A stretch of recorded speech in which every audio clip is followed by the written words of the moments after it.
안녕하십니까. 증시학도TV 시청자 여러분, 투자자 여러분 반갑습니다. 오늘 독일 책방에서는 작년도 유튜브 최고의 이코노미스트셨죠. 86번간의 정광호 대표께서 드디어 작가 등단을 하셨습니다. 작가 등단을 하셔서 그의 첫 책 투자의 역사는 반드시 되풀이 된다를 가지고 대담하는 시간을 갖도록 하겠습니다. 우리 정광호 작가님 오셨습니다. 안녕하십니까. 네, 안녕하십니까. 네. 어떠세요? 작가라는 네. 호칭을 받아보시니까 느낌이 이제 이렇게 그 책을 쓰게 될지 전혀 몰랐고요. 네. 이게 감회가 새롭습니다. 네, 아주 근데, 새로운 걸 해본 거니까. 네. 시간은 얼마나 걸리셨나요? 우여곡절이 좀 있었고요. 한 1년 정도 전부터 이제 출판사하고 이야기를 해서 네. 그래서 책을 내기로 얘기를 했었습니다. 네. 근데 이제 시간이 좀 유동적인 게 아무래도 이 책의 중심이 코로나19 시절을 중심으로 해가지고서 담고 있다 보니까 네. 뭔가 그래도 이 코로나가 끝이 나야 나올 수가 있는데 완결이 되는 거잖아요. 네. 그래서 그 시기가 언제가 될까 계속 늦춰지다가 이제 그 다행히 중국에서도 뭐 제로 코로나 철폐하고 위드 코로나로 나오고 하면서 네. 그러면서 이제 지금 이제 종결해도 되겠다라고 해서 나오게 됐습니다. 책을 보니까 모르겠습니다. 데이터는 옛날 데이터가 있습니다만 서술은 상당히 최근에 하신 것 같은데 기술은 네. 이게 그래서 데이터의 끝나는 시점을 다 22년도 12월 말로 해가지고 맞춰서 그래서 냈습니다. 그러니까요. 최근 자료까지 있고요. 저는 이제 이 책 보면서 참 뭐랄까 아련한 추억이 떠올랐다고 해야 할까요? 코로나가 발생하면서 시작된 하락 그리고 반등 그리고 정점에서의 하락까지 그러니까 정확하게 하나의 통짜짜리 사이클을 다 책에서 담고 있어요. 네, 그렇습니다. 예. 그러니까는 우리가 뭐 증시 흔히들 순환론 얘기들을 하시는데 그 순환론이 어떨 땐 길고 좀 질이 멸렬하기도 하고 혹은 또 순환론이 잘 그렇게 그 각각 시기마다가 도드라져 보이지 않을 때도 있어요. 그렇죠. 근데 이번 코로나 때는 짧고 강하게 네. 아주 명확하게 그 시기들이 나타났다라는 점에서는 뭐 요 시기만 공부를 제대로 해도 네. 거의 뭐 순환론에 대해 가지고서는 다 공부한 게 아닐까 싶을 정도인 것 같습니다. 그래서 요 3년은 상당히 좀 투자자분들에게는 아주 소중한 경험의 시기이시지 않았을까라는 생각이 듭니다. 그렇죠. 사이클이라는 걸 정확하게 학습할 수 있는 전형적인. 네, 그렇습니다. 그러니까 뭐랄까 지난 몇십 년간의 흐름에서 나오는 이렇게 전형적인 상승과 하락 사이클을 정확하게 보여줄 때가 있었을까 싶은데요. 그 점에도 상당히 이야기를 많이 하는데 네. 왜 이번에 이렇게 정확한 사이클이 그려졌을까요? 과거하고 다르게. 네, 이번에 특징 중에 하나라고 하면 인플레이션이 나타났다라는 점인 것 같습니다. 그러니까는 그 우라가미 군유가 실적 장세를 전반에서 후반으로 나눌 때 그 중간에 결정적인 사건을 인플레이션이 그래서 발생하느냐 아니냐로 하거든요. 근데 이번에는 뭐 너무 높은 인플레가 와서 걱정의 정도로 왔으니까 그래서 색깔을 아주 명확하게 나누어 내지 않았을까라고 생각을 하고요.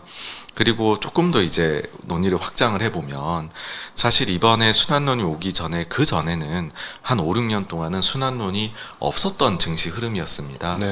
근데 그 시기하고 이번 코로나 시기 왜 순환론이 없었다가 나타났을까를 비교를 해보면은 재고 순환 사이클이라는 걸 기반으로 결국은 순환론이 만들어진 것인데 이번에는 재고의 급등락이 나타남으로 인해 가지고서 순환론이 다시금 이렇게 부활을 하지 않았나라고 생각을 합니다.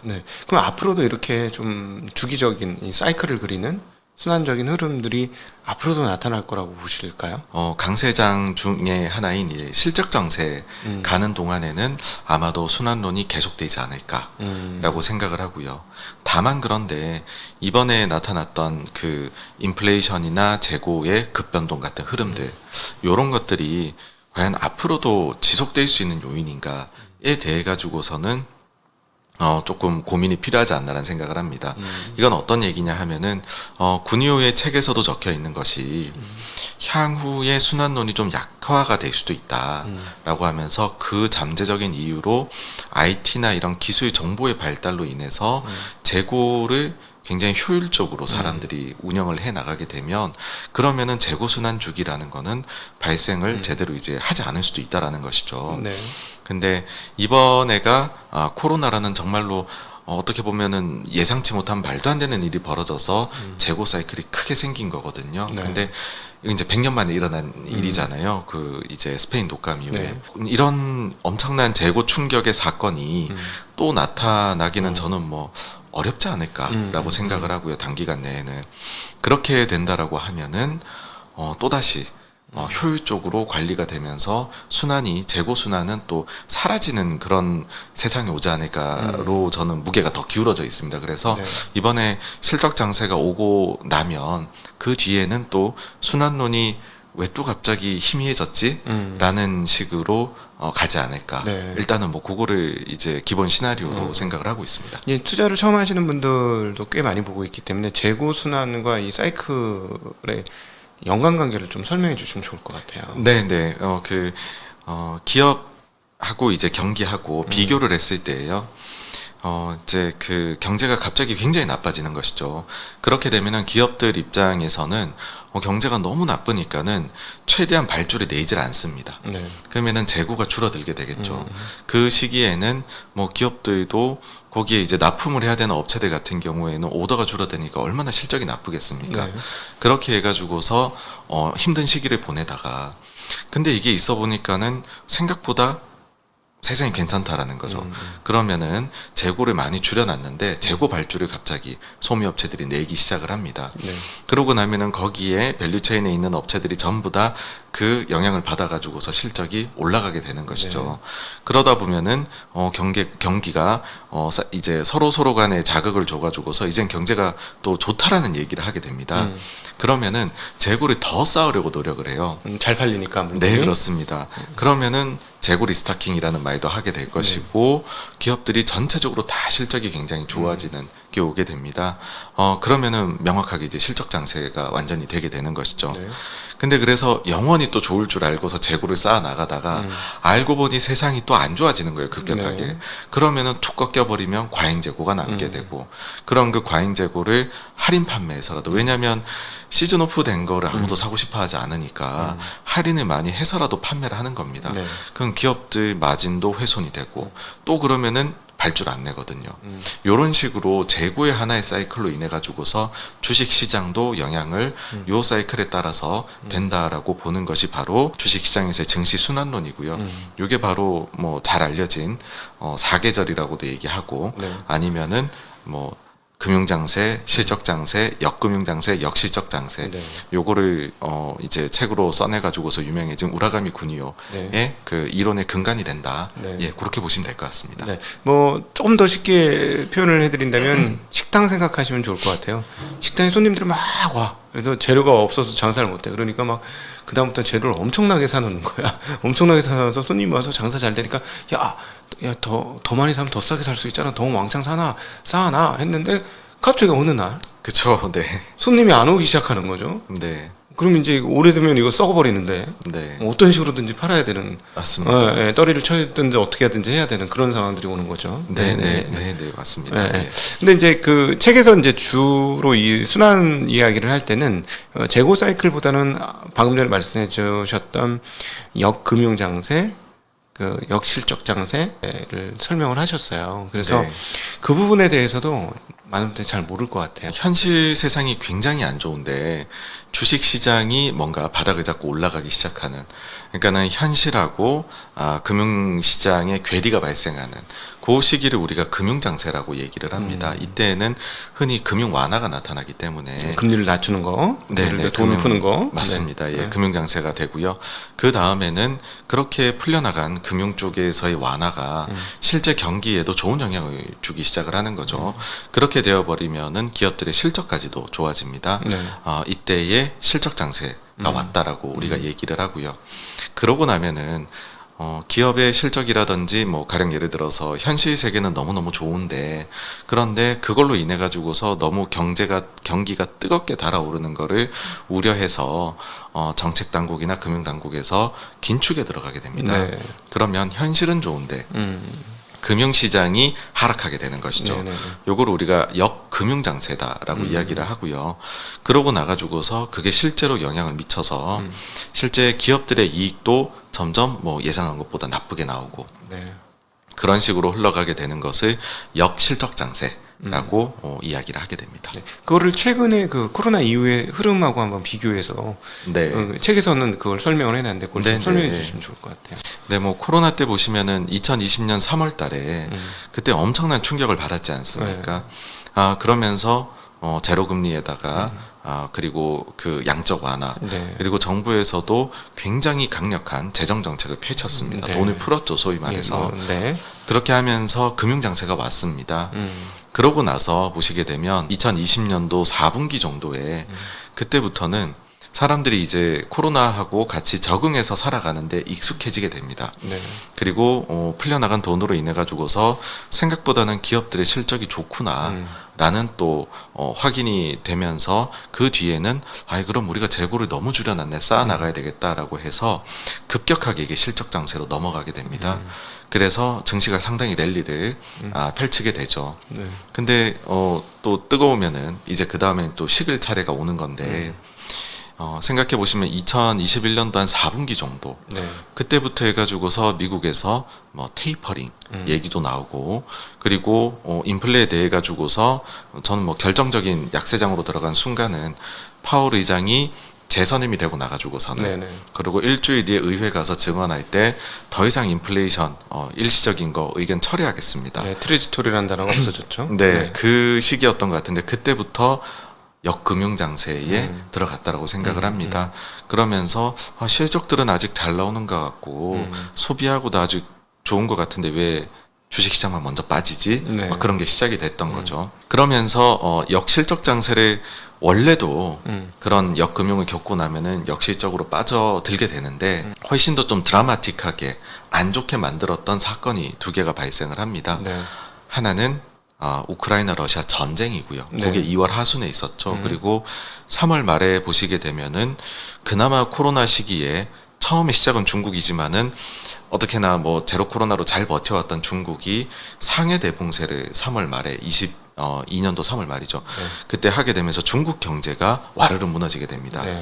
그래서 그 시기를 지나가면서부터는 기업들의 이익도 실제 추정한 것 대비해서 서프라이즈 폭이 많이 이제 감소하는 그러면서 역실적 장세가 이제 본격적으로 2분기, 3분기에서 진입이 되었다라고 생각을 하고요. 그러고 나가지고서는 작년도 10월이었습니다. 작년도 10월 달에 보시게 되면은 그 연준의 나팔수라고 하는 월스트리트저널의 닉 티밀하우스 기자가 네. 당시만 해도 시장에서 금리가 어디까지 올라갈 것이냐에 대해 가지고서 굉장히 그거를 높여잡기 시작을 했거든요. 네. 뭐 6%도 가야 되는 거 아니냐 네. 이런 얘기들을 하는데 거기에 브레이크를 딱 거는 기사를 하나 냅니다. 그게 밤에 제 기억에 한국 시간으로 뭐 9시 52분, 3분 요쯤 나왔던 것 같은데 그 시기를 다 이제 기록을 해 보시면은요. 환율도 그때가 최고점이었고요. 네. 증시도 그때가 뭐 미국 증시는 최저점이었고 그렇습니다. 사실 원래 같으면은 중앙은행이나 이런 데서 이런 역할을 해야 되는데 요즘은 워낙에나 비전통적인 방법들을 많이 쓰다 보니 티밀하우스라는 사람을 통해 이게 저는 나왔다라고 생각을 하거든요. 네. 어쨌든 그 시점부터 해가지고서는 이제 우리가 너무 금리를 과도하게 시장에서 예상하는 게 막혀버렸고 네. 그때가 이제 장기 금리나 이런 것들은 최고점이었습니다. 네. 그래서 금융 완화가 이제 그때부터는 시작이 되었다. 이고 현재의 상황은 금융 완화가 나타났는데 그 뒤에 실적 장세를 과연 넘어갈 수 있느냐 없느냐 그 과도기적인 성격이지 않나라고 생각을 합니다. 네, 네, 네. 어떻게 보십니까? 실적 장세로 넘어갈 가능성이 있다라고 보시는가요? 네, 현재까지로서는 실적 장세로 넘어갈 수 있는 아주 그 기틀을 잘 닦아놨다라고 생각을 합니다. 크게 봐서는 두 가지인데요. 네. 첫째는 기업들의 실적 추정치가 지금 좀 올라가고 있습니다. 네, 그러니까 지난 1분기 굉장히 안 좋았었죠. 예. 그러니까 원래 같으면은 작년도 여름부터 해가지고서는 실적 추정치가 계속해서 내려갔었거든요. 그러다가 이게 이제 내려가는 게 좀 멈추고 1분기 실적 시즌을 지나면서는 뭐 나쁘기는 했는데 뭐 이제 역성장은 나왔죠, 전년동기. 근데 우리가 우려했던 만큼 나쁘진 않고 미래는 좀 괜찮을 수 있겠다라고 하면서 지금 12개월 뭐 미래 이익 예상치로 보면 이게 계속 상향이 발생을 하고 있거든요. 네. 그래서 그 점도 사실은 전형적인 특징입니다. 내려가다가 횡보를 하다가 올라가기 시작을 하는. 그리고 또 한 가지가 앞서 요런 그 순환이 나오는 이유가 재고 때문이라고 말씀을 드렸잖아요. 근데 실제로 재고가 과잉 재고가 쌓였었습니다. 근데 이제는 과소 재고로 과거 이 트렌드가 있을 거잖아요. 네. 그 평균 대비해서는 처음으로 이제 내려왔습니다. 그래서 재고도 이제는 적정한 수준. 뭐 여기서 좀 재고가 더 줄어들 수도 있겠지만은 그러고 나서 경기가 좀 좋아지면 또 발주가 나올 수 있는 환경이 드디어 갖춰졌구나라고 네. 해서 저는 뭐 무난하게 여름에 실적 장세로 넘어가게 되지 않을까 그렇게 생각을 합니다. 네. 책을 이제 이렇게 쓰시게 된 그 동기 이런 것도 네. 궁금하네요. 저는 원래 이제 역사 쪽을 되게 좋아합니다. 네. 근데 이제 기본적으로는 역사에 대해서 뭐 책의 이 내용 자체가 역사에 대한 것들하고 연관을 많이 하는데 역사에 대해서 중요하다고 생각한 이유는 어떤 것이냐 하면은 제가 처음에 주식을 동아리 가서 배울 때에 네. 선배님들한테 여쭤보니까 정말로 많은 분들이 역사 공부가 중요하다고 하시더라고요. 그러니까 주식은 미래를 다루는 건데 사실은 금융시장에서 완전히 새로운 사건이라는 거는 존재하지 않는 것 같다. 과거의 사건들이 많이 되풀이가 되는 것 같아서 그거를 공부해 두는 것이 정말 도움이 되는 것 같다 네. 해서 역사는 원래 좀 좋아했던 게 있고요. 그 점을 그래서 어떻게 하면 잘 좀 녹여볼 수 있을까 하는 생각을 했는데 이제 코로나라는 거랑 또 맞닥뜨려 갖고 했으니까는 저도 이제 역사 공부하면서 투자할 때 도움을 많이 받았고 그래서 그게 좀 잘 전달이 됐으면 좋겠다라는 생각에서 쓰게 됐습니다. 네네. 그 사실은 이게 의미가 있는 게 코로나가 워낙 극적인 사건과 주식시장의 상승과 하락을 너무 명확하게 보여줬기 때문에 네. 그 흐름들을 한 사이클을 정확히 이해하면은 향후에 그런 비슷한 것들이 왔을 때 이해하기 굉장히 좋을 것 같아요. 맞습니다. 네, 네, 네. 네. 그래서 뭐 그런 말씀들 하시잖아요. 하락장이나 그런 것들을 뭐 그 순간에는 물론 돈을 내고 진짜 힘들었지만 네. 나중에 저희가 어차피 투자는 뭐 평생 하는 거지 네, 않습니까? 나중에 지나놓고 보면 와, 그 시기를 내가 온몸으로 경험했다는 건 정말 어마어마한 정말 무엇과도 바꿀 수 없는 경험이야 말씀들 네. 하시잖아요. 그래서 그런 의미에서는 코로나 참 의미가 뭐 투자의 세계에서는 있었던 것 같고요. 저는 개인적으로는 그 투자를 금융위기 이제 직전부터 했었거든요. 네. 금융위기 때가 기억에 참 많이 남습니다. 네. 그때가 동아리 들어가가지고서 두 번째 학기를 할 때였는데 저희는 매주 토요일에 세션을 했었거든요. 네. 증시가 이제 900이 깨졌었어요. 네. 그러고 나서 매주 선배님들이 또 와서 이게 피드백을 해주시거든요. 근데 누가 봐도 선배님들이 약간 넋이 나가 있으신 어떤 분 뭐라 그러셨냐면 야 너네는 주식 같은 거 하지 마라. 주식 동아리에서 예. 아니 그러니까 학생이지만은 저 알바도 하고 그러니까는 돈이 네. 있었겠죠. 그 돈 예. 실전을 했던 거죠. 그냥 이론적으로만 한 게 아니라. 네네. 했는데 그때는 그 투자하면요 어떤지 말씀드리면 진짜 잘 됐었어요. 네. 2007년까지 기가 찼죠. 네, 아무거나 사면 다 네. 올라갔었습니다. 네, 솔직히. 네, 네, 네. 그러다가 갑자기 이제 빠지기 시작을 하는데 그때 2천 깨지고 쭉 빠질 때에는 하한가에 걸어놔도 거래가 안 되지 않습니까? 이게. 그러면 그때부터 공부를 해요. 체결이 어떻게 되는 거지? 그래 시간 우선 막 이런 거 이제 물량 우선 이렇게 해가지고 내일은 일찍 일어나서 빨리 주문을 해야겠어 이런단 말이에요. 하한가를 또 팔아야지 하는데 안 되는 거죠 이제. 왜냐면 뭐 개인 투자자들은 다 이제 소형주, 중소형주, 개별주 하는데 하한가 한 방 맞고 다음 날도 하한가에 걸었는데 안 되고 다음 날엔 되겠지 하는데 또 하한가 걸었는데 동시호가에서 이미 하한가 딱 찍혀버리면 이제 마음속으로 그런 생각을 하죠. 가치 투자를 해야 되겠구나.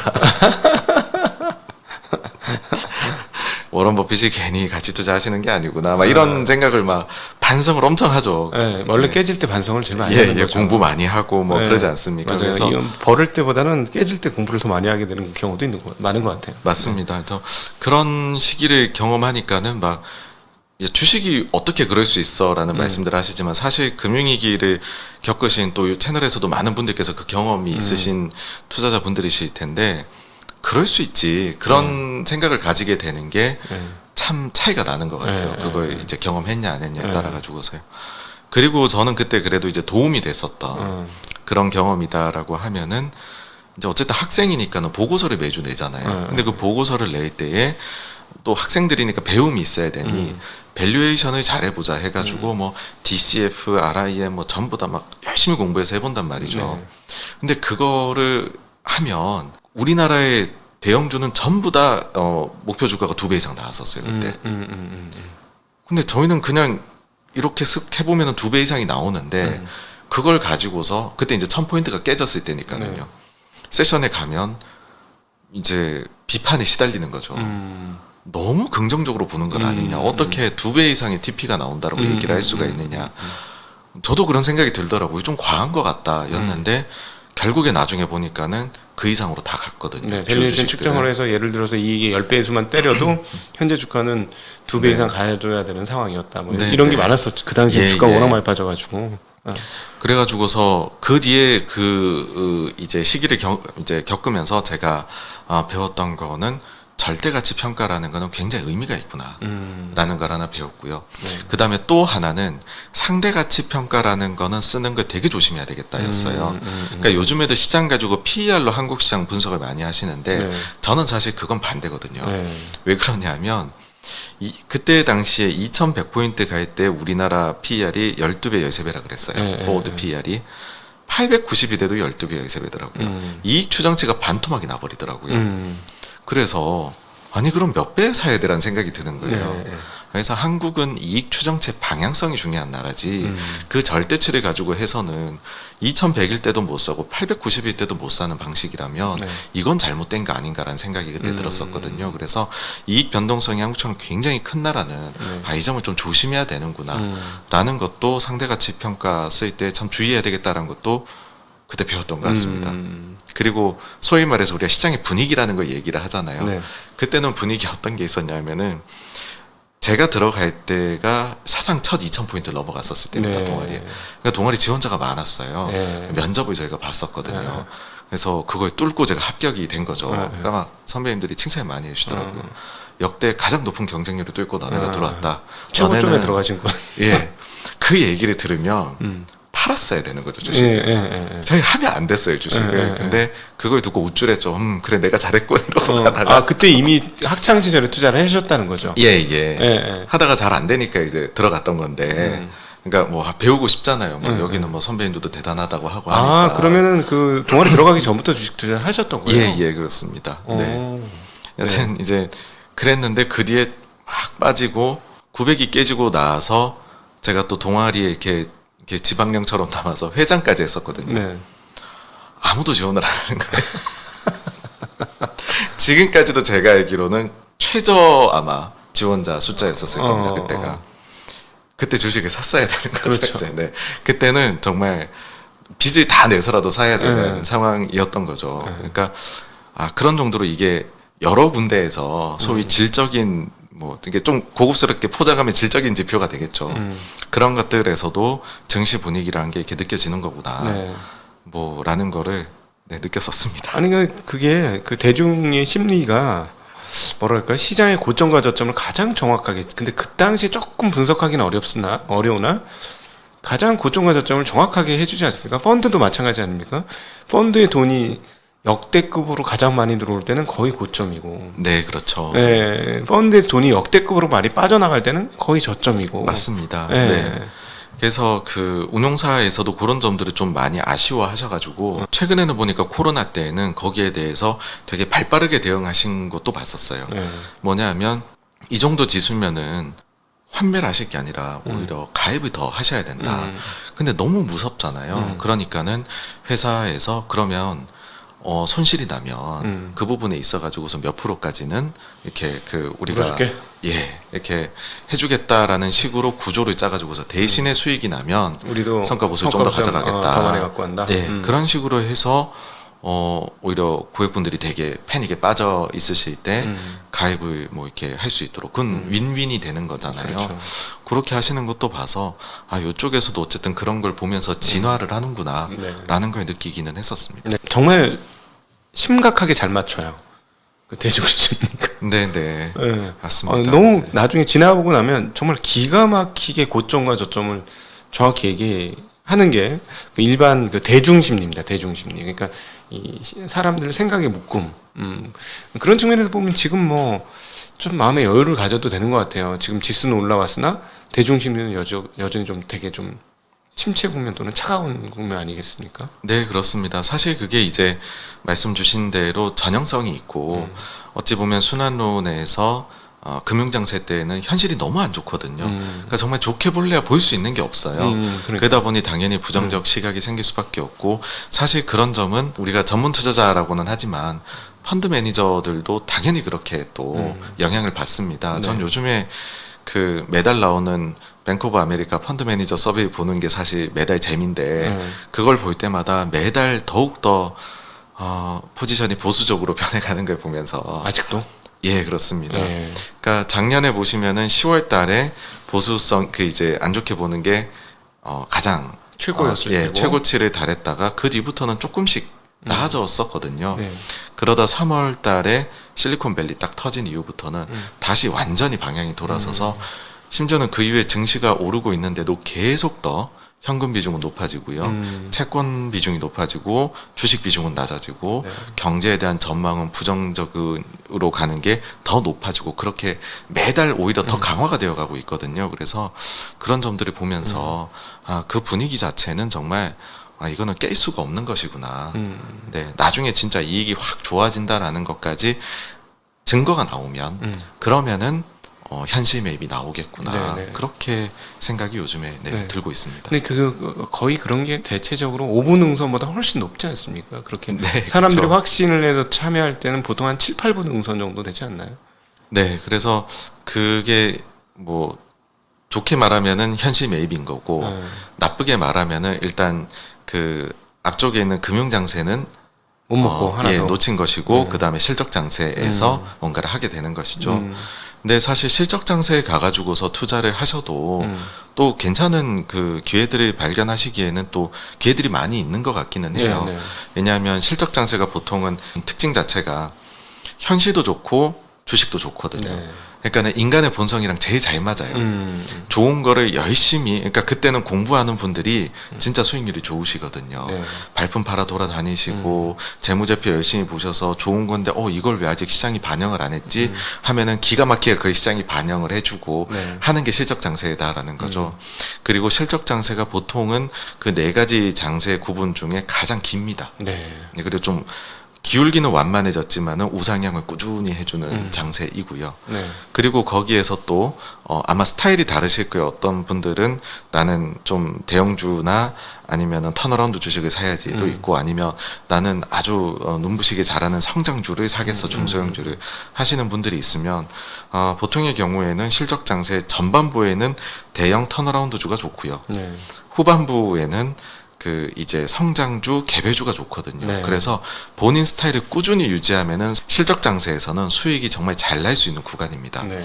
그래서 뭐 난 정말 보수적인 투자자다, 좀 돌다리 두들겨 보고 하겠어 하시면은 그런 현실 매입 시기에 사실은 또 주식을 하셔도 뭐 사실 어떻게 뭐 바닥부터 머리까지 다 먹겠습니까? 네, 네, 저희가 그렇게 하셔도 근사한 투자를 하실 수 있다고 생각합니다. 네, 맞습니다. 네, 네. 그 이번 사이클에서 보면 2020년 후반 10월 이후부터 21년도 초반까지가 가장 극적으로 큰 폭의 상승세가 나왔던 시점이거든요. 예. 네, 네.